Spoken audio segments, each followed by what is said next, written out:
Hare Krishna. Welcome all.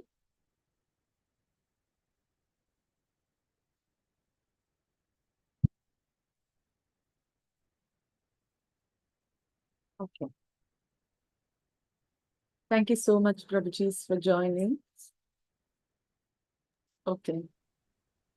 Um, my humble obeisances to His Holiness Bhanu Swami Maharaj, His Holiness Jayapataka. Am I audible to all of you?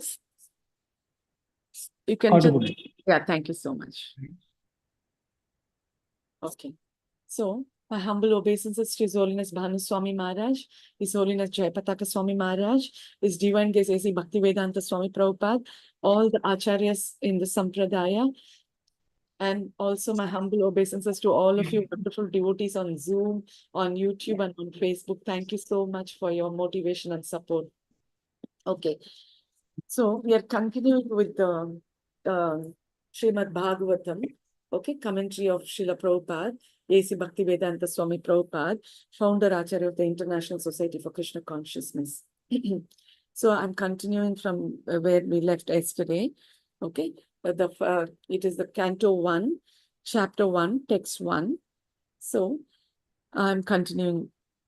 Conditioned souls, beginning from Brahma, who engineers the entire universe down to the insignificant ant, are all creating, but none of them is independent of the Supreme Lord. The materialist wrongly thinks that there is no creator other than his own self. This is called Maya or illusion. Because of his poor fund of knowledge, the materialist cannot see beyond the purview of his imperfect senses. And thus he thinks that matter automatically takes its own shape without the aid of a superior intelligence. This is refuted in this shloka by Srila Vyasadeva. Since the complete whole or the absolute truth is the source of everything, nothing can be independent of the body of the absolute truth.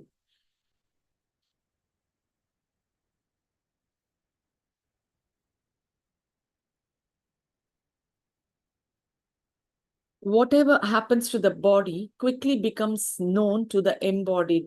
Similarly, the creation is the body of the absolute whole.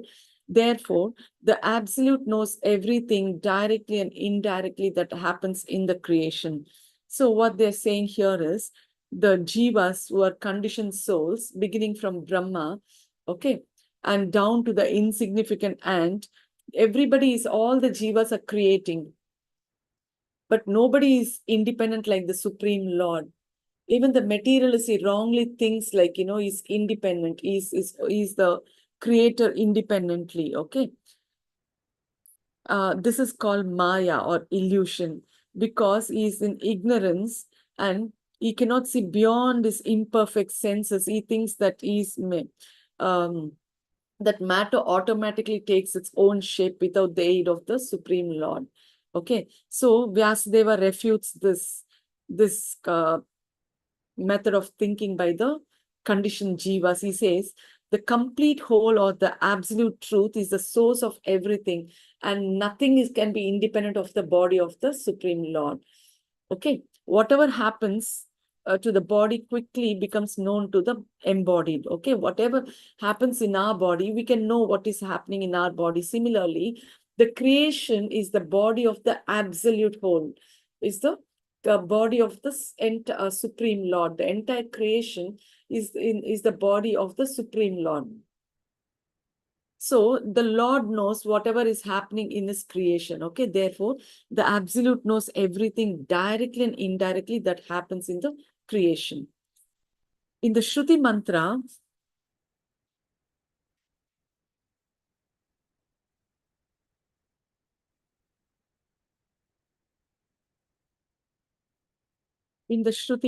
it is also stated that the absolute whole or Brahman is the ultimate source of everything.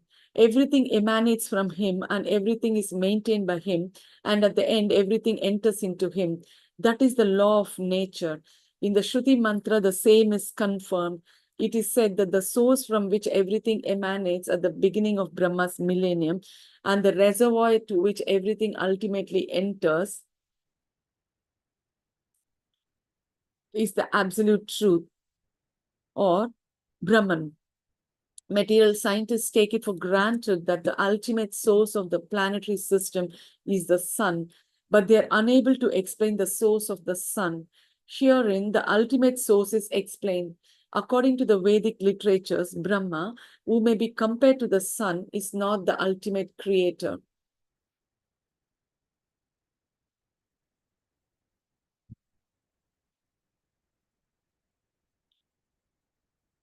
It is stated in this shloka that Brahma was taught Vedic knowledge by the personality of Godhead. One may argue that Brahma, being the original living being, could not be inspired because there was no other living being at that time. Herein it's stated that the Supreme Lord inspired the secondary creator Brahma in order that Brahma could carry out his creative functions. So the supreme intelligence behind all creations is the absolute Godhead Sri Krishna. In Bhagavad Gita, Lord Sri Krishna states that it is he only who superintends the creative energy Prakriti, which constitutes the totality of matter. Therefore, Srila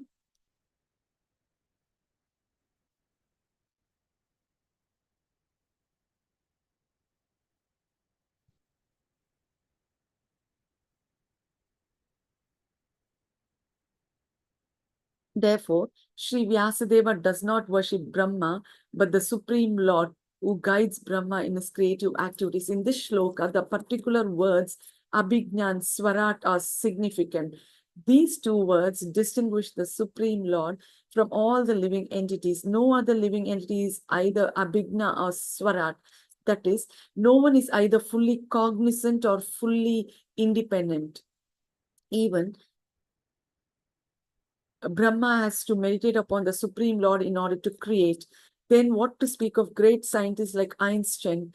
The brains of such a scientist are certainly not the products of any human being. Scientists cannot manufacture such a brain, and what to speak of foolish atheists who defy the authority of the Lord.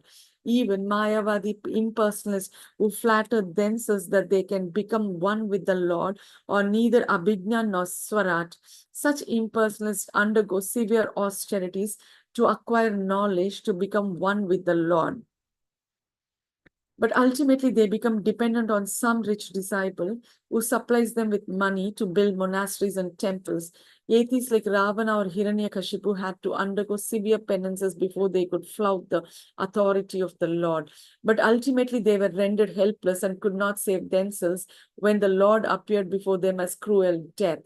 This is also the case with the modern atheists who also dare to flout the authority of the Lord. Such atheists will be dealt with similarly, for history repeats itself.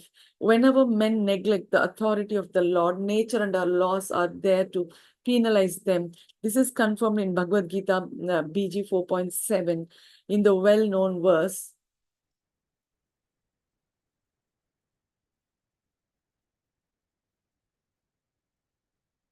In the well-known verse, Yada Yada Hi Dharmasya Glani. Whenever there is a decline of dharma and a rise of adharma, O Arjuna, then I incarnate myself. So here,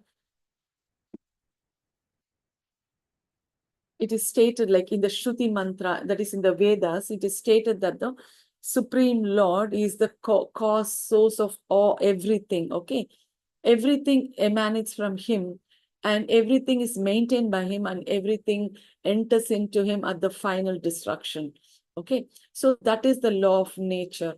And also even in the Smriti mantra, it is the same is confirmed, okay? So, but the material scientists, they don't agree with this. They take for granted that the ultimate source of the planetary system is the sun, but they are not able to explain the source of the sun.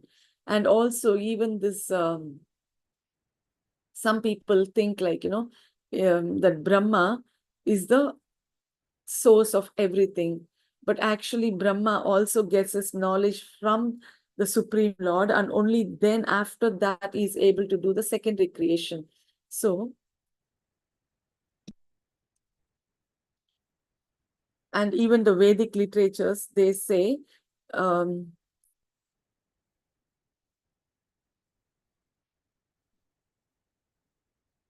that Brahma is not the original creator, it is only the secondary creator. And in Bhagavad Gita, Lord Krishna states that it is he only who superintends the creative energy, Prakriti, which constitutes the totality of matter. And so Brahma is not worshipped by Sri Vyasadeva. So only the Supreme Lord Krishna is worshipped by Vyasadeva because he knows everything perfectly. And these two words distinguish the words in this shloka. The particular words Abhijna and Swarat are significant. So Abhijna means fully cognizant and Swarat means fully independent. So nobody is fully cognizant or fully independent like the Supreme Lord. And even Brahma has to meditate upon the Supreme Lord in order to create. Then, what about the scientists like Einstein? Such brains are certainly not the products of any human being. Even Mayavadi impersonalists undergo severe austerities to acquire knowledge, to become one with the Lord. So, and here they say, like, these Mayavadis also, they are dependent on somebody, the rich disciples, to build monasteries and temples. And even the great atheists like Ravana and Hiranyakashipu, they had to undergo severe penances before they could flout the authority of the Lord. But ultimately, they were rendered helpless, okay, by cruel death. So this is also the case with modern atheists who dare to flout the authority of the Lord. Such atheists will be dealt with similarly. So history repeats itself. So whenever the authority of the Lord is flouted, then they are punished by the Lord or his energies. Okay, this is confirmed in Bhagavad Gita in the well-known verse, Yada Yada Hi Dharmasya Glani. Whenever there's a decline of dharma and a rise of adharma, O Arjuna, then I incarnate myself. Okay. That the Supreme Lord is all perfect is confirmed in all Shruti mantras. It is said in the Shruti mantras that the all perfect Lord threw a glance over matter and thus created all living beings. The living beings are parts and parcels of the Lord, and he impregnates the vast material creation with seeds of spiritual sparks, and thus the creative energies are set in motion to enact so many wonderful creations. An atheist may argue that God is no more expert than a watchmaker. But of course, God is greater because he can create machines in duplicate male and female forms. The male and female forms of different types of machineries go on producing innumerable similar machines without God's further attention. If a man could manufacture such a set of machines that could produce other machines without his attention, then he could approach the intelligence of God. But that is not possible, for each machine has to be handled individually. Therefore, no one can create as well as God. Another name for God is Asamordhva, which means that no one is equal to or greater than him. Param Satyam, or the supreme truth, is he who has no equal or superior. This is confirmed in the Shruti mantras. It is said that before the creation of the material universe, there existed the Lord only, who is the master of everyone. That Lord instructed Brahma in Vedic knowledge. That Lord has to be obeyed in all respects. Anyone who wants to get rid of the material entanglement must surrender unto him. This is also confirmed in Bhagavad Gita. So here, the Supreme Lord is addressed as the all perfect in all the Shruti mantras, okay, in the Vedas. So what did the Lord do? He threw a glance at the material world and thus created all living beings. So the living beings are parts and parcels of the Lord. And so because at the time of destruction, all the jivas entered and matter entered entered Mahavishnu. So at the time of creation, the Lord is glancing at the material world. Of course, he's injecting the jivas and all matter, everything into jivas into the material world. Okay. And then he's just glancing at the material world, at matter. So immediately all these, the creative energies are set in motion to enact so many wonderful creations. Okay. So, but an atheist, he may argue that God is no more than an expert watchmaker. But God is greater because he's able to make machines, create machines in duplicate male and female forms. Oh, okay. Because these male and female forms, they are able to create more and more male and female forms. But whereas we, the jivas, we are not able to create something like that. So if we create something, every time we create, we need they need the jiva's individual attention. Okay, so we are not as great or intelligent as God. Okay, so we don't have the same intelligence as the Supreme Lord. Therefore, no one can create as well as God. So this is confirmed in the Shruti mantras. And it is said that before the creation of the material universe, there existed the Lord only, who is the master of everyone. That Lord instructed Brahma in Vedic knowledge. That Lord has to be obeyed in all respects. Anyone who wants to get rid of the material entanglement must surrender unto him. This is also confirmed in Bhagavad Gita. Unless one surrenders onto the lotus feet of the Supreme Lord, it is certain that he will be bewildered. When an intelligent man surrenders onto the lotus feet of Krishna and knows completely that Krishna is the cause of all causes, as confirmed in Bhagavad Gita, then only can such an intelligent man become a Mahatma or great soul. But such a great soul is rarely seen. Only the Mahatma can understand that the Supreme Lord is the primal cause of all creations, is Parama or ultimate truth, because all other truths are relative to him, is omniscient, for him there is no illusion. So, unless we surrender to the Supreme Lord, we will be bewildered. We cannot understand anything. So only the intelligent man, he surrenders onto the lotus feet of Krishna and knows Krishna completely as the cause of all causes, and which is confirmed in Bhagavad Gita, that only such an intelligent man can become a Mahatma or a great soul. But such a great soul is rarely seen.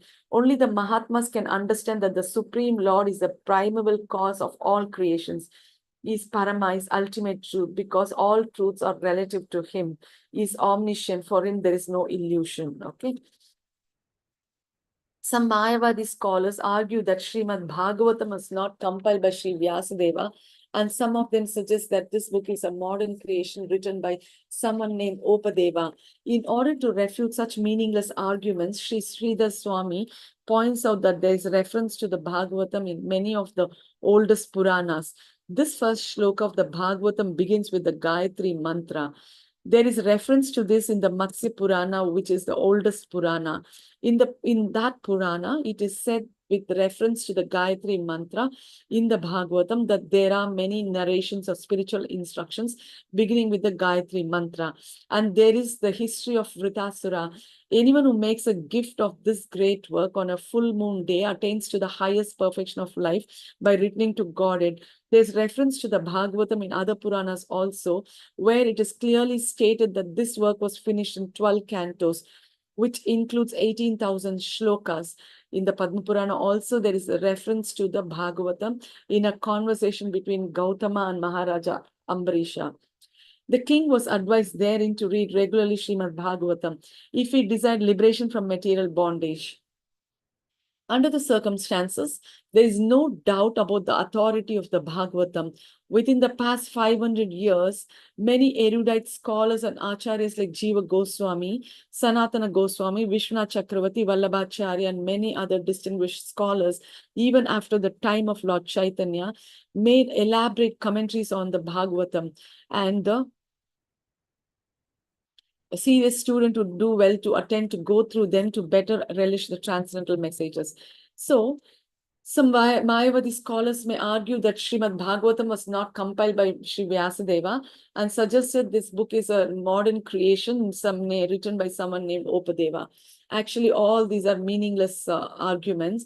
And that's why Sridhar Swami, one of the first commentator of Srimad Bhagavatam, he says there's reference to this Bhagavatam in the oldest Puranas, in many oldest Puranas. Like they've given here references from Matsya Purana, Padma Purana, and all those Puranas. Okay. And within the past 500 years, many erudite scholars and acharyas like Jiva Goswami, Sanatan Goswami, Vishwanath Chakravarti Thakura, Vallabhacharya, and many other distinguished scholars have also And after the time of Lord Chaitanya also, many acharyas, they have written elaborate commentaries on the Srimad Bhagavatam, because it is the Amal Puran, okay, and spotless Purana. And the serious student would do well to attempt to go through this Srimad Bhagavatam to better relish the transcendental messages. Srila Vishnu Chakravarti Thakura specifically deals with the original and pure sex psychology, Adi Rasa, devoid of all mundane inebriety. The whole material creation is moving under the principle of sex life. In modern civilization, sex life is the focal point for all activities. Wherever one turns his face, he sees sex life predominant. Therefore, sex life is not unreal. Its reality is experienced in the spiritual world. The material sex life is but a perverted reflection of the original fact. The original fact is in the absolute truth, and thus the absolute truth cannot be impersonal. It's not possible to be impersonal and contain pure sex life. Consequently, the impersonalist philosophers have given indirect impetus to the abominable mundane sex life, because they have overstressed the impersonality of the absolute truth. Consequently, man without information of the actual spiritual form of sex has accepted perverted material sex life as the all in all. There is a distinction between sex life in the diseased material condition and spiritual sex life. Okay, so now Srila Vishnu Chakravarti Thakura, one of the Rasacharyas, specifically deals with the original and pure sex psychology, Adi Rasa, devoid of all mundane inebriety. Okay, all this mundane sex life is refuted by Srila Vishnu Chakravarti Thakura, who is talking about the pure sex psychology. It means the Adi Rasa. Okay, the whole, that is the spiritual Adi Rasa. The whole material creation is moving under the principle of sex life. So in the modern civilization, sex life is the focal point for all activities. So that's why wherever you turn your face, you can see this sex life predominant. So it's not unreal, but it is actually a reflection of the original sex psychology in the spiritual world. Okay. Okay. So this impersonalists, they have overstressed like on the impersonal form of the Lord. And so they have given direct impetus to the abominable mundane, indirect impetus to the abominable mundane sex life, because they've overstressed the impersonality of the ultimate truth. Okay. So because they are thinking that Supreme Lord has no form. So we are not focusing on the Adi Rasa of the spiritual Lord, okay? We are thinking of the material sex life. Okay, so there is a distinction between sex life in the diseased material condition and the spiritual sex life. Thus, Srimad Bhagavatam will gradually elevate the unbiased reader to the highest perfectional stage of transcendence. It will enable him to transcend the three modes of material activities: fruitive actions, speculative philosophy, and worship of functional deities, as inculcated in Vedic verses. So this Srimad Bhagavatam will gradually elevate the unbiased reader, means a person who has faith in the Supreme Lord, okay, is unbiased, to the highest. That will take the unbiased reader to this Srimad Bhagavatam will take the unbiased reader to the highest perfectional stage of transcendence. It will enable him to transcend the three modes of material activities. So he will go beyond these three modes. What are these?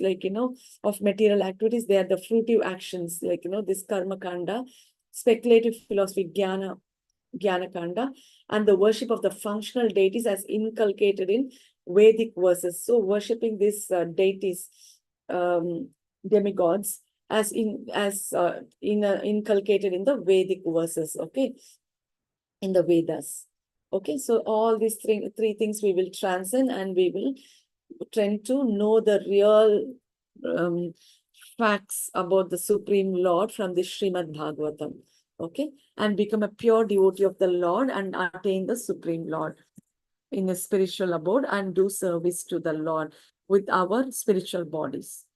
Now, this first verse is, I've read the commentary and gave a short explanation of this Prabhupada's commentary. Now, I would like to give more the detail of this first verse, okay, through the commentaries of the acharyas, okay. Okay, just a moment.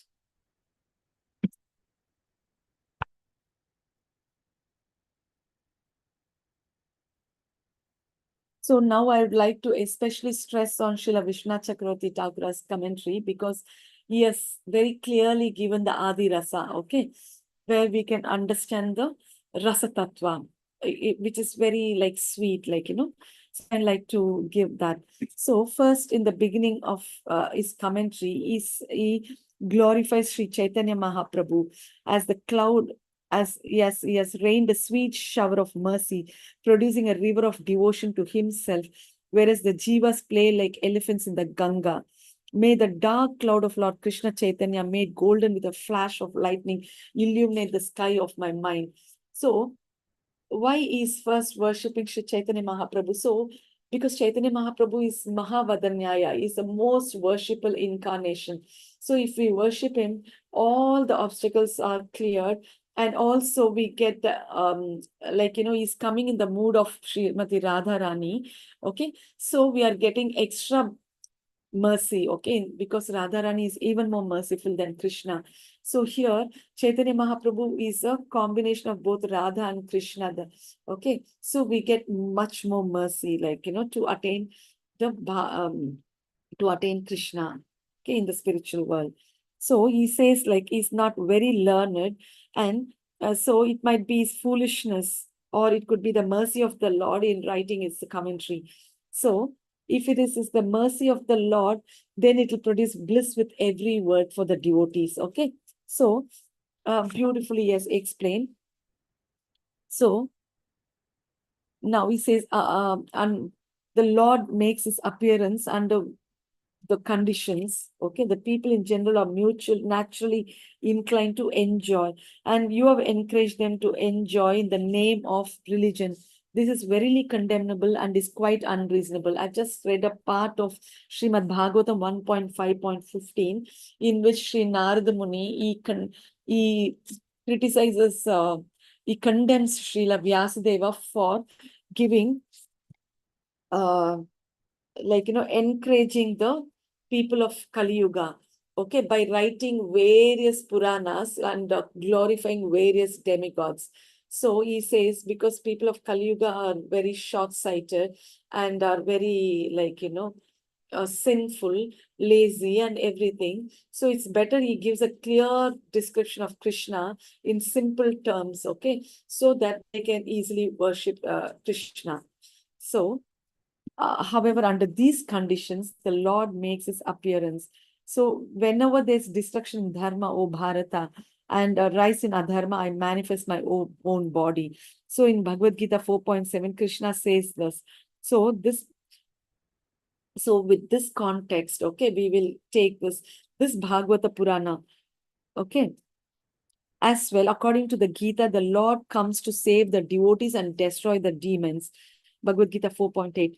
Just as why I'm reading this verse now is because there is connection. I'll just tell you.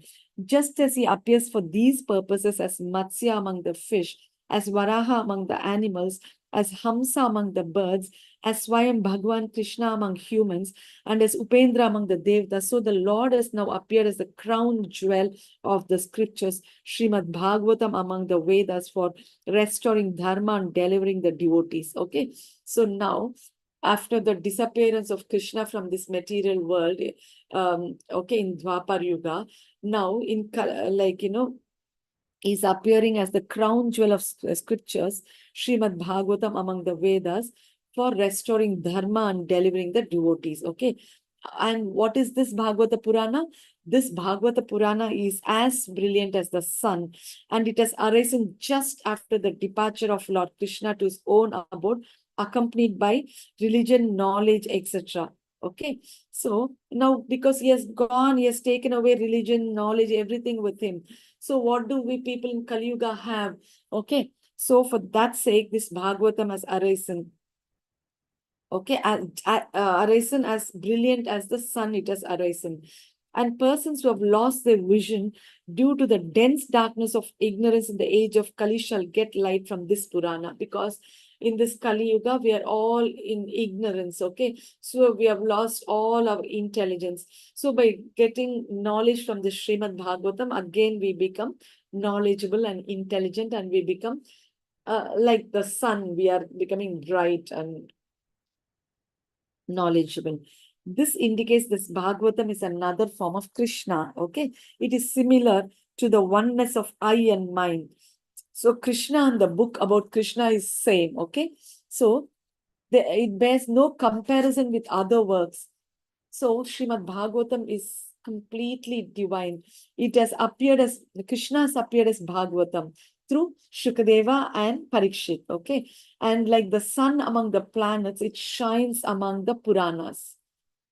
And it has got 12 volumes, just as the sun has 12 forms for each of the months of the year. See how beautifully Vishnu Chakravarti Thakur has described. And with 18,000 verses like its leaves, it has appeared like a desire tree to fulfill the goals of the great devotee. Okay, devotees. So now, this Bhagavatam, especially this first verse, you can give different explanations, like, and Vishwanath Chakravarti has given 5 explanations. Okay. Also has given various comparisons. So he has given this clearly 5 explanations. So now I'm going to explain the first explanation of according to the commentary of Vishwanath Chakravarti Thakur. So in the beginning of the work, the author Krishna Dvaipayana Vyasa, Sri Krishna Dvaipayana, is the crown jewel among acharyas, invokes auspiciousness with meditation on his cherished deity. So at the beginning of this work, okay, what does he say? Om Namo Bhagavate Vasudevaya Janmadasya Yatonvayad Itaratas Chateshva Bhignaswarat Tene Brahma Hridaya Adi Kavaye Mukhyanti Yat Suraya Tejo Vari Mridam Yatha Vinimayo Yatra Trisargo Mrisha Dhamna Svena Sada Nirasta Kuhakam Satyam Param Dhimahi. So in the first line, he says, Om Namo Bhagavate Vasudevaya. So here, he is invoking auspiciousness with meditation on his cherished deity. Okay. So, Param means to the highest limit. Satyam means that Supreme Lord who exists in all time and space. Okay. All the different words he's explaining. Dhimahi means let us worship or meditate on. Here he's telling in the plural, okay? So plural indicates let us meditate, he says. Na? He's not only talking about himself, he's using the word let us. Us means plural. So here it indicates the jivas, okay, in totality. The plural indicates all the jivas continuing in time and space as part of one's own group, and thus indicates teaching them meditation by these instructions. Okay. So he's teaching them meditation by these instructions. So the meaning of the sutra, Atato Brahma Jigyasa, Vedanta Sutra 1.1.1, is indicated from this, since meditation alone is the result of inquiry. So here is talking about the Vedanta Sutra 1.1.1, Atato Brahma Jigyasa, means is indicated that since meditation alone is the result of inquiry. So we go and inquire about something. After inquiring about that something, then we meditate on that something. Okay.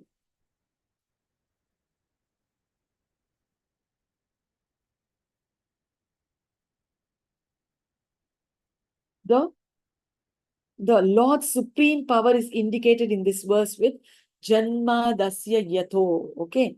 So Vedanta, this Janma Dasya Yato, this is Yataha, Janma Dasya Yataha, Vedanta Sutra 1.1.2. That is Janma Dasya Yataha. So let us see, actually, Vyasadeva also composed this Vedanta Sutras. Okay, that is the Brahma Sutras. So now he is referring to these in this verse. He is referring to these Vedanta Sutras. So let us meditate on the Supreme Lord, from whom Yataha, okay, Yataha, it's here every word, Janma, Dasya, Yato, Yataha. So, from whom arises creation, maintenance, and destruction. Janmadi, Janma and Adi. Janma means creation. Adi means the rest of the things, maintenance and destruction. Okay. So, of the universe, Asya. Should they meditate on time which causes all this? Now they're asking, should we meditate on time which is causing all this creation, maintenance, and destruction? Okay, that's a question. And the answer is no. The Lord is the cause because he is the material and efficient cause. Anvayad itaratascha. Okay. So, Janmadasya yato anvayad itaratascha. Anvayad itaratascha. So, anvayad itaratha means anvayad, anvaya and its opposite, anvayad itaratha. Anvaya and its opposite can mean anvaya vyatireka.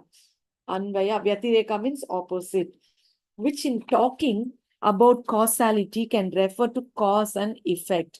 So when we're talking about causality, what is the thing? It is the cause. And what does the cause do? It gives some effect. The Lord in relation to the universe is like the earth, which as a material cause is inherent in the pot, and the pot as an effect is inherent in its material cause. So the Lord in relation to the universe, okay, is like the earth. Okay, only from this earth we can make this, like the earth as the material cause. Okay, don't worry, this is a little bit complicated, but when you continuously hear and repeatedly you keep listening to this, even after I finish the class, okay, you can just repeatedly hear to what I said. Then, of course, the Acharya's commentaries, that is what I'm repeating. So if you listen to this repeatedly, you will understand, you will get that knowledge, you will get that mercy. So now, Lord in relation to the universe is like the earth, which as the material cause is inherent in the pot, because we are using the clay to make the pot. So the clay, okay, is the earth, they're telling that is the earth. So is as the material cause is inherent in the pot. Okay, the material cause of the pot is what? It is the clay, that is the earth. Okay, so the Supreme Lord is like the earth here, so is compared to the earth here, so it is like a material cause. The Lord is the material cause, and it's inherent in the pot, and the pot which has an effect is inherent in the material cause. Okay,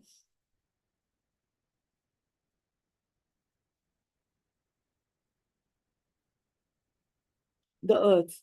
Thus, this phrase means that the Lord is the material cause, upadana karana. Okay, so for the material universe, the Lord is the material cause. The word cha indicates the efficient cause, nimitta karana, which is time.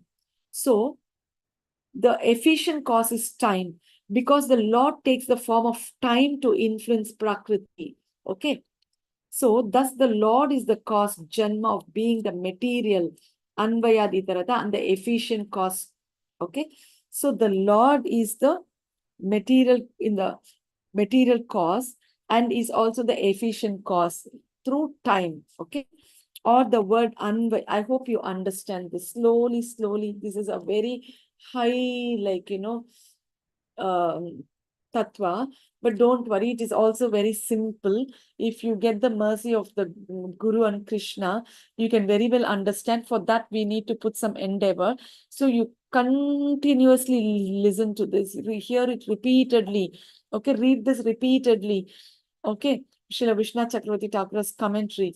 Okay, then you will understand. Or the word, that is the Sarartha Darshini, commentary by Srila Vishnu Chakravarti Thakura, okay, of Srimad Bhagavatam, translated by His Holiness Bhanuswami Maharaj. Or if you don't have the book, no problem. You can again and again repeatedly hear to this YouTube, because here you are having the, I'm just telling it and you can repeatedly hear it. Or the word anvaya, meaning inclusion or entrance into. See, the words, they have nanarthas, okay? So they have different meanings. And so Srila Vishwanath Chakravarti Thakur has given different meanings to the same word. And which is like, to this context, it is like, gelling very well. Or the word anvaya, meaning inclusion or entrance into, can also indicate, means here anvaya means he's telling meaning is entrance. So can also indicate that the Lord is the cause and destruction, because everything enters the Lord. The universes enter into the Lord at destruction and issues from him at the time of creation. Okay. So at the beginning of creation, everything enters from the Lord. The jivas are all injected into the matter, okay, by the Lord. And at the time of destruction, everything enters into the Lord. The universes enter into the Lord at destruction and issues from him at the time of creation. Itarata, Anvayad Itarata is here in the first line. Okay, Om Namo Bhagavate Vasudeva is there. After that, in this 4 lines of the verse, the first line, Janma Dasya Yato Anvayad Itaratas. Okay, so here, Itaratha then indicates divisions of matter taking place at the level of secondary creation outside the Lord. So now the primary creation is happening, and okay, then secondary and taking place at the secondary creation, the divisions of matter taking place at the level of secondary creation outside the Lord. Now this is happening in Prakriti, okay, not inside the body of the Lord. That means that the Lord is the basis, Adhishtatar Karana of the whole universe. Just as water is the basis of earth and fire is the basis of water. Okay. So though this is happening in Prakriti, outside the body of the Lord, but the Lord is the basis, okay, of the whole universe. How? Like the water is the basis of earth and fire is the basis of water. Thus, the Lord is that person from whom creation, maintenance, and destruction takes place, because everything is contained within him, Anvayat. So, the Lord is that person from whom creation, maintenance, and destruction takes place, because everything is contained within him, Anvayat. And everything in the secondary creation is outside him, but based on him, Itarata. Okay. Clearly understood why we are telling Anvayat means. Anvayat here means entrance into. Okay, that meaning is taken here. Means everything enters the Lord at the time of destruction, and everything comes from the Lord's body at the time of creation. Okay, so Anvayat means that. And Itarata means secondary creation. So this secondary creation happens, okay, at the divisions of matter taking place at the level of secondary creation. So this takes place outside the body of the Lord. Though this takes place outside the body of the Lord, it is the basis is the Lord, okay? Because only when the Lord glances at this Prakriti, everything gets agitated and they start combining, and then the secondary creation takes place. Until then, all the elements also in the subtle forms, they are just in their original forms, okay? They are not interacting, and then there some creations are happening, okay? So all this is happening only after the Lord glances at Prakriti, okay? Only after that the secondary creation takes place. So because the Lord is the cause, okay, because he is glancing after and giving all the necessary inputs, only after that the secondary creation takes place. So the Lord is it. So the secondary creation is also based on the Lord. So that's why it's called Itarata. Okay, though whatever happens outside the Lord, Itarata. Okay, so I hope it's clear. Or the word, now they're giving another meaning for this Anvaya Itarata. Or the word, see, actually we are very fortunate. Bhanu Maharaj has translated all this. Though it is taking time, it's better you understand this properly, because I told you already, this first verse of Srimad Bhagavatam is, every word is very important, and it has got the essence of the entire Srimad Bhagavatam, okay?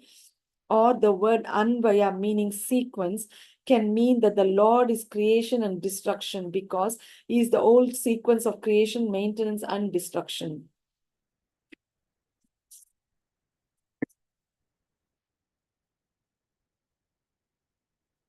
Okay. Okay. So here Anvaya means sequence. So he is doing means that the Lord is creation and destruction, all that, because he's the whole sequence of creation, maintenance, and destruction. The Lord enters the universe as the final agent of causality in the process of creation. So he enters the universe as the final agent for dispensing results of action in maintenance, and he enters the universe in the form of Shiva as the final agent in the process of destruction. Okay. In this explanation, it should be understood that the cause includes within itself the effect, and the Lord as cause enters into the effect, the universe. Thus, the Lord is identified as creation, maintenance, and destruction of the universe. So the universe itself is kept at a distance from the Swarupa of the Lord by the use of the descriptive word itarata, different. Okay. Though the Lord is entering this material universe, okay, in different forms, of course, is expansions for the creation, maintenance, and destruction. Like example given here is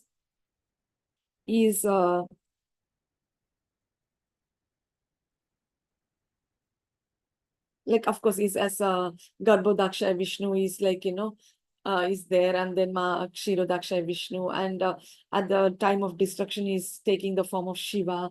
So all these are all expansions of the Lord only. Thus the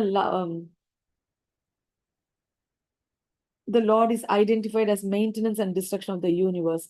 So, but the Lord himself, the universe itself is kept at a distance from the Swarupa of the Lord by the use of the descriptive word itarata, different. Okay. But though the Lord is interacting with the material nature, he is always is Swarupa, is internal, is Shakti, and everything, the Swarupa of the Lord, everything is kept at a distance from this material world. Okay. Since the creation, maintenance, and the destruction of the universe is different from the Lord's Swarupa Shakti, is Swarupa Shakti is always away from this material Shakti, okay? Bahiranga Shakti, the outside Prakriti is Bahiranga Shakti, okay? So it's Itaratha. Since the creation, maintenance, and destruction of the universe is different from the Lord's Swarupa Shakti, Cha indicates it's non-different from the Maya Shakti. Okay. Thus, Anvayad Itaratacha means that the Lord is the creator, maintainer, and destroyer, since is non-different from the universe in its phases of creation, maintenance, and destruction. But this universe is different from its Swarupa, is Swarupa, non-different from its Maya Shakti. So, this Swarupa of the Lord, this material universe is entirely different from the Swarupa of the Lord, and it is non-different from his Maya Shakti, okay? Material Maya. Thus, in the first line, no, so this universe is different from his Swarupa, okay? And non-different from his Maya Shakti, okay? Thus, in the first line, the two Vedanta Sutras, Janma, Dasya, and Tattu Samanvayat have been spoken. So here the Vedanta Sutras, Janma, Dasya, and Tattu Samanvayat 113. Okay, Vedanta Sutra 113 have been spoken. So the usual meaning of this is that the Lord is the creator is known from the confirming statements of scripture. However, here it also means the Lord is the creator because he is the material and efficient cause. Okay. Okay, I think I will just keep the Vishnu Chakravarti Thakura's commentary because you can see that when I'm telling, it will be much easier. 1 second, please. Yeah, I'll just keep that one. Or anyway, because almost it's the end of the, we're reaching the end of the class. So today I'll just tell this. From tomorrow when I'm explaining, I'll keep Sarata Darshini also, okay? So that you can see and you can hear, it will be much easier. So thus in the first line, the two Vedanta Sutras, Janma, Dasya, Yataha, and Tattu Samanvayat have been spoken. But if the Supreme Lord is said to be the material cause of the universe, he should be devoid of change. Therefore, should one not say that the Supreme Lord is efficient and Prakriti is the material cause? No. So now, another argument will come. Should one not say that Supreme Lord is the efficient and Prakriti is the material cause? So this doubt might come. No, it is not so. If the Shrutis say, Yas Sarvagnya Sarvavid, he who is omniscient knows all, Mundakopanishad 2.2.7. Sa Ikshita Lokan. He glanced over the worlds and then created Aitreya Upanishad and Tad Aikshita Bahushyam Prajayeya. He glanced and said, let me be many, let me create progeny. Chandogya Upanishad 6.2.3. So these verses indicate that only a conscious entity is the cause of the universe, and thus the Lord is both the material cause and the efficient cause of the universe. Okay, so now according to these Upanishads, like various Upanishads which are described here, what did the Lord? The Lord just glanced at the universe and he desired to be many. Okay, he wanted to create. Okay, so that is why the secondary creation is taking place. Since Prakriti is a Shakti,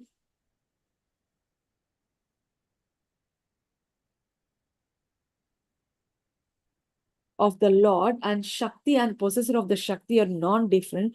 The Lord is the material cause through Prakriti, but the Lord remains unchanged in spite of being the material cause, because by his very nature, he transcends Prakriti. This is explained by the Lord. Prakriti Yasyopadanam Adara Purusha Para Sato Bhivyankajaka Kalo Brahmatatritaya Tva Aham. Prakriti is the material cause and the Purusha is the foundational cause.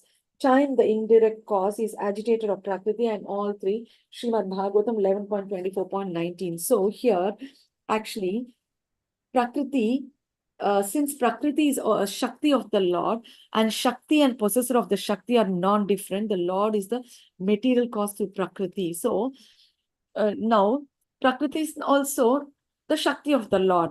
And because Shakti and the Shakti man, that is the possessor of Shakti, are non-different, the Lord is the material cause through Prakriti. Okay, through the material nature. But the Lord remains unchanged in spite of being the material cause, because by his very nature, he transcends Prakriti. So here it's explained, Prakriti is the material cause and the Purusha is the foundational cause. Okay. Time, the indirect cause, is agitator of Prakriti. I am all three. Srimad Bhagavatam 11.24.19. This makes it very crystal clear. Okay. Prakriti is the material cause. Now, material nature is the material cause. And Purusha is the foundational cause. That is, Krishna is the foundational cause. Time, the indirect cause. Okay. Because at this point of time, this happens. At this point of time, this happens. At this point of time, creation happens. All this is clearly in the scripture. So time is the indirect cause, is agitator of Prakriti, agitating Prakriti. So Krishna says, I am all three. Srimad Bhagavatam 11.24.19. So it's very clear now. Okay. Okay. And now any doubts? Any doubts you can ask? Unmute yourself, Dayasindhu Prabhuji also. No doubt. No doubt, Prabhuji. Okay, it's very tough to understand, but at least something you understood, no, Prabhuji? Yeah. Dayasindhu Prabhuji, do you have any doubt? You can unmute and ask. Okay, no doubts. Okay, thank you so much. So this first explanation of Sarata Darshini, okay, of this first verse I'm explaining. So I will continue with this tomorrow. Thank you so much. Hare Krishna. Thank you. Hare Krishna. Dayasindhu Prabhuji, you have any doubt, Prabhuji? No, Mataji, no, Mataji. Okay. Was it okay what I explained? Was it, or should I improve on anything more? In any other way? Okay. Thank you so much. Hare Krishna. Hare Krishna. My humble obeisances to all of you. From tomorrow, I'll keep the share of, I'll share the Sarata Darshan so that you can understand.